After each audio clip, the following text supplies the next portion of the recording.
O Banco Central decretou hoje liquidação extrajudicial da Will Financeira e hoje a gente vai falar tudo sobre isso.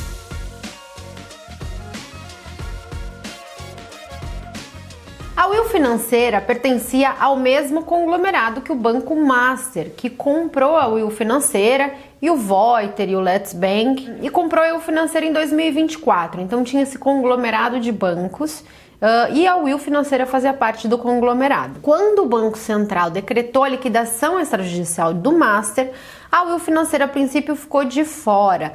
E o Banco Central virou aí o gestor da Will Financeira em um regime especial e, portanto, ela ainda não fazia parte da liquidação extrajudicial. Mas hoje, dia 21 de janeiro, o Banco Central anunciou a liquidação extrajudicial da Will Financeira, que acabou não sendo vendida aí. E aí a Mastercard recusou operações com o banco por falta de pagamento e aí, finalmente, o Banco Central viu que estava inviável e decretou liquidação extrajudicial. E agora, Marília? Agora o Will Bank entra também para a fila do FGC, assim como entrou o Banco Master. O Will Bank ele tinha aproximadamente 6,5 bi em depósitos a prazo. É claro que não é 6,5 bi que vai para a fila do FGC.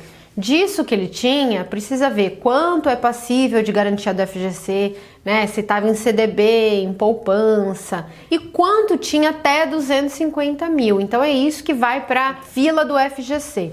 Então vamos supor aqui que desses 6,5 bi, uns 5 bi vai para a fila do FGC, por aí. Então seria esse o montante. Lembrando que no caso do Banco Master foi 41 bi para a fila do FGC, então foi aí a maior recuperação judicial que o Banco Central, que o FGC já teve que garantir, né? Foi um volume muito grande. O Will é um volume bem menor, com impacto muito menor também em termos das disponibilidades do FGC. E nessa situação vieram várias perguntas que eu vou tentar responder aqui. Então, primeiro, Marília, e se eu não tinha CDB, LC e LCA, mas tinha dinheiro em conta corrente? O FGC também garante? Sim. Até 250 mil, o que você tinha parado na conta corrente também é garantido pelo FGC, então também vai para a fila do FGC, tanto CDBs, LCIs, LCAs, LH, LC, poupança, quanto também depósito à vista. Então dinheiro na conta também vai para a fila do FGC. Outra coisa que me perguntam, Marília, e se eu tinha Will e tinha Master e já recebi meus 250 mil do Banco Master, eu vou receber também mais 250 mil ou mais o quanto eu tiver do Will Bank? Resposta, depende. O Will Bank era do mesmo conglomerado do Master e quando o Banco Central garante 250 mil, é 250 mil do mesmo conglomerado. Mas o Will se tornou do mesmo conglomerado do Master em agosto de 2024. Então, em agosto de 2024 sai no Diário Oficial que o Master comprou o Will. Então, esse 250 mil junto só serve para compras feitas a partir de agosto de 2024. Então, se o seu CDB você comprou em 2023, em 2022, aí são 250 mil separados, você receberia 250 mil de um, 250 mil de outro. Se você comprou, por exemplo, em janeiro de 2025, aí já não, aí já é do mesmo conglomerado, então depende aí do dia que você comprou. Algumas pessoas estão perguntando, Marília, mas eu comprei no mercado secundário da corretora, então eu comprei depois, né, de agosto de 2025, mas era um título que tinha sido emitido antes, em 2024. E aí como funciona? Teoricamente, na legislação do FGC, ele fala da data de emissão do título. Tem que ter sido emitido antes da publicação no Diário Oficial. Então, aparentemente, se fosse assim, você teria aí o seu dinheiro garantido. Mas a gente não sabe exatamente se tem como ele controlar, né? Se o FGC ou se o próprio Banco Central, enfim, tem essa informação, não conseguiria controlar. Então eu acho que aí é um lugar nebuloso que a gente vai ter que meio que ver como é que vai ser. Marília, como fica a liquidez do FGC? O FGC tem dinheiro para garantir tudo isso? Tem. O FGC tinha aproximadamente 120 bilhões e aí ele vai usar 71 bilhões mais ou menos para garantir o Banco Master. Então cai aí a liquidez para 79 bilhões. E aí vamos supor que a Will agora tem aproximadamente 5 bilhões, então a liquidez cai para 74 bilhões.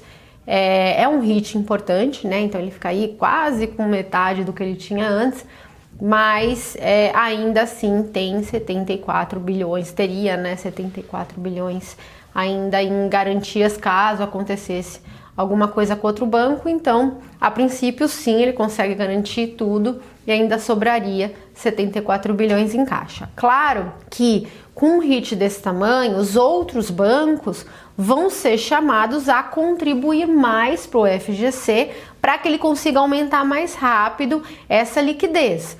E com os bancos tendo que contribuir mais, obviamente eles vão repassar essa taxa maior para os correntistas, né, para os clientes dos bancos, ou seja, quem vai pagar essa conta somos todos nós. Outra coisa que me perguntaram, Marília, como fica o BRB nessa história toda? Porque a Polícia Federal achou aí empréstimos em torno de 12 bilhões fraudulentos no BRB, cedidos aí pelo Banco Master.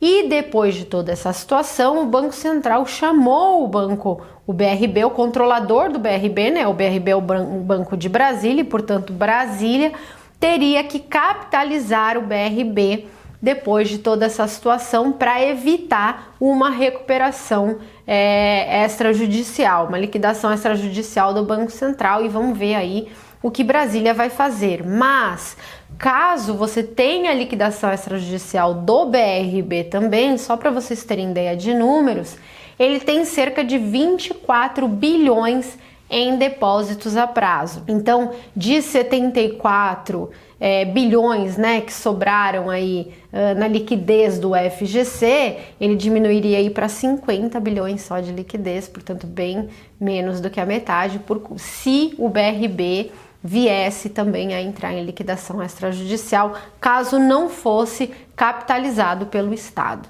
Tá bom? E acho que a última coisa que todo mundo me pergunta é, Marília, e agora, né? O sistema financeiro tá seguro? Como confiar no sistema financeiro? O Banco Central errou, enfim, acho que essas questões mais morais. E o que eu tenho a dizer sobre isso é que o sistema financeiro brasileiro, ele era um dos sistemas mais seguros do mundo, assim. O Banco Central ele tem regras bem rígidas, a alavancagem dos bancos brasileiros é bem menor do que a alavancagem dos bancos ao redor do mundo. Então era um sistema financeiro bem sólido.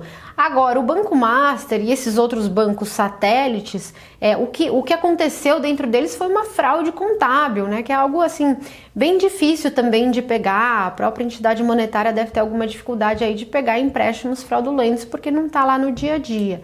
É claro que eles têm mais recursos que a gente, enfim, sabem mais de coisas, mas assim, toda essa questão do Banco Master, no final das contas, foi trazida por uma ação da Polícia Federal, né, que achou, enfim, os fundos da REAG e aí foi.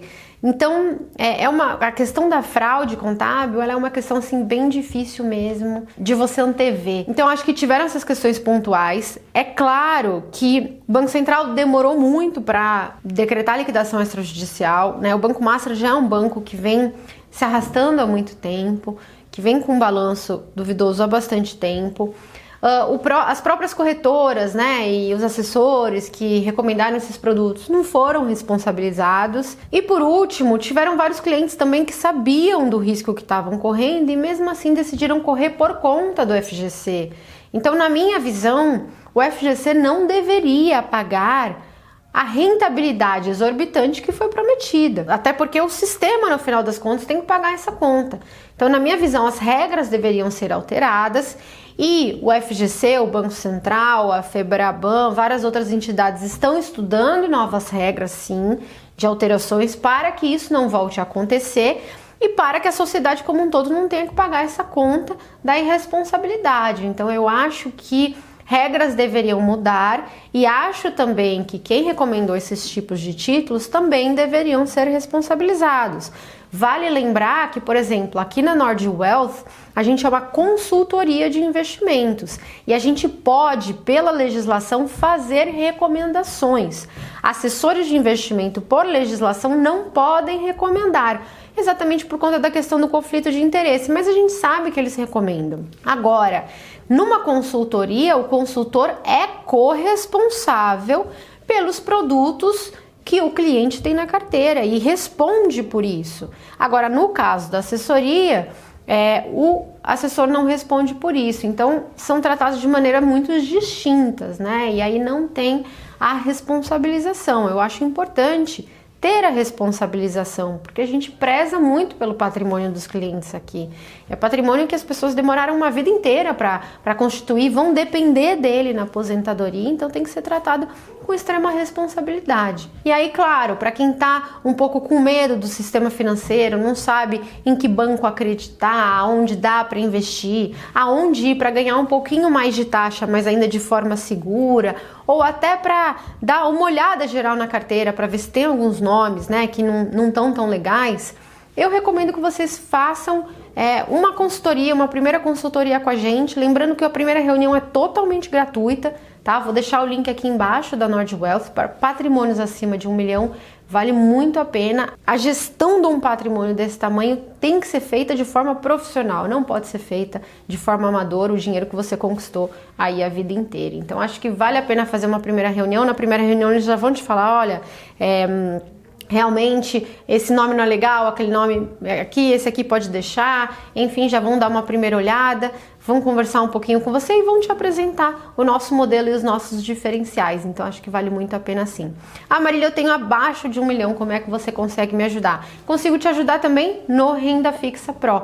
No nosso relatório do Renda Fixa Pro, também vou deixar o link aqui embaixo, a gente analisa mais de 40 bancos dizendo se dá para investir ou se é melhor evitar. Lembrando que o Will Bank, Master, Voiter, Let's Bank, estavam tudo no nosso relatório como evitar. Então a gente é bem conservador aí nas nossas recomendações. E é isso, pessoal, essa é a forma como eu posso ajudar vocês com conteúdo gratuito e também tanto na Nord Wealth quanto na Nord Research para que vocês possam investir da melhor forma possível e não tomem sustos. Mas volto a dizer, eu acho sim que o sistema financeiro brasileiro, salvo esse caso pontual que foi uma grande crise, é um sistema sólido, tem muita empresa boa, tem muitos bancos bons e dá para fazer uma gestão com taxas maiores, mas claro, não o que o Banco Master pagava, mas taxas maiores e ainda assim com muita segurança. E é isso, pessoal, muito obrigada a todos e até a semana que vem.